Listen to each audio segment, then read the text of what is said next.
আবারও গোষ্ঠী কোন্দল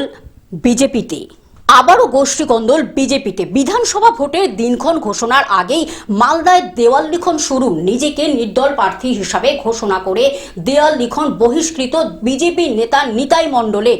দেখুন, নিতাই মণ্ডল প্রথমত হচ্ছে বিজেপির লোক, উনি আরএসএস করেন।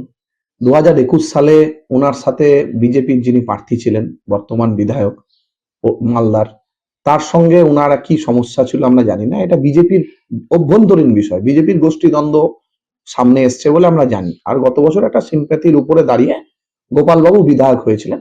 তবে আমাদের সাথে তৃণমূলের একটা বিষয় নয়, এটা একদম বিজেপির অভ্যন্তরীণ বিষয়। কে প্রার্থী হবে না হবে সেটা বিজেপি দল দেখুক, আমাদের দলের সাথে এর কোনো যোগাযোগ নেই।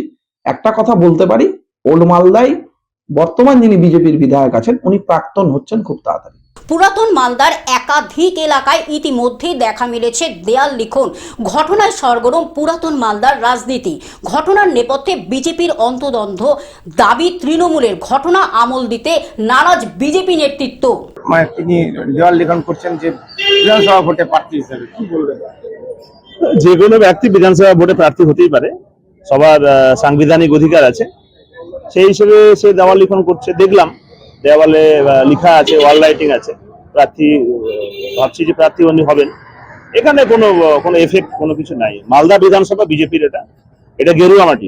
আপনারা সবাই জানেন যে গত লোকসভা নির্বাচনে মালদা বিধানসভায় আমাদের যে প্রার্থী, বর্তমানে যিনি সাংসদ, সকলের প্রিয় সাংসদ খগেন মুর্মু, 64,000 মতো লিড ছিল। 2021-এ 16,000 লিড ছিল আমাদের। প্রতিটা বুথ আমাদের লিড আছে। আগামী বিধানসভা নির্বাচনে মানুষ চায় বিজেপি সরকার প্রতিষ্ঠা করতে। গোপাল চন্দ্র সাহা চক্রান্ত রয়েছে বলে দাবি নিতাইয়ের। এই পরিস্থিতি নিজেকে প্রকৃত বিজেপি দাবি করে আগে ভাগেই ভোট আসরে নেমে পড়েছেন তিনি। এই সঙ্গে নিশানা করেছেন বর্তমান বিজেপি বিধায়ক গোপাল সাহাকে। গোপাল বাবু এবারও টিকিট পেলে তিনি যে আদা জল খেয়ে ভোট ময়দানে থাকবেন নিতাই বাবুর কথাতেই তা স্পষ্ট। তাই অন্য কোনো দলে না গিয়ে নির্দল হিসাবে প্রতিদ্বন্দ্বিতার সিদ্ধান্ত নিয়েছেন। কিন্তু আমাকে পার্টি থেকে বহিষ্কৃত করেছে, কোন রকম শোকজ না করে, কোন রকম কারণ না দর্শিয়ে। আমি পার্টি বিরোধী কোন কাজটা করলাম যে আমাকে পার্টি থেকে বহিষ্কৃত করা হলো? বলা হচ্ছে আপনার বিরুদ্ধে বর্তমান বিধায়ক তৎকালীন প্রার্থী গোপাল সাহার খুনের চেষ্টার অভিযোগ, গুলির ঘটনা ঘটেছিল একটা। দেখুন, কেস মিথ্যাভাবে ছাই দিয়ে দড়ি পাকিয়ে রাজনৈতিক নেতাদের হয়। আমার বহু কেস আছে, বহু কেসের মধ্যে সেম পার্সেন্ট সব পার্টিগত কারণে কেস হয়েছে। তো সেই রকম ভাবে এই কেসটাতেও যেহেতু আমার জনপ্রিয়তা, আমার মানুষের ভালোবাসা, এইগুলো দেখে বর্তমান এমএনএ সহ কিছু নেতা তাদের রাতের ঘুম কেড়ে গেছিল।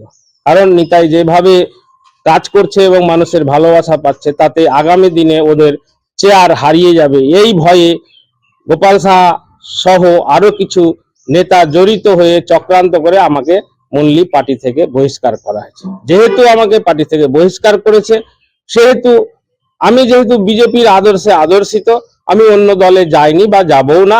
আমি নির্দল হয়ে, আমি একজন ভারতীয় নাগরিক, সেই নাগরিক হিসাবে আমার ভোটে দাঁড়াবার নৈতিক অধিকার আছে। তার জন্য আমি ইন্ডিপেন্ডেন্ট অর্থাৎ নির্দল হয়ে আগামী 2026-এর বিধানসভা ভোটে লড়াই করছি। এই ঘোষণা আমি আমার কর্মী সভা করে বিগত নভেম্বর মাসের 16 তারিখেই জানিয়ে দিয়েছি। মালদা থেকে অভিষেক দাসের রিপোর্ট, গ্লোব নিউজ। এখন থেকে গ্লোব টিভি দেখুন আপনার স্মার্টফোনেও। গুগল প্লে স্টোর অথবা অ্যাপল স্টোর থেকে ডাউনলোড করুন গ্লোব টিভি লাইভ অ্যাপ। এছাড়া জিও টিভি অ্যাপ থেকে দেখুন গ্লোব টিভি লাইভ।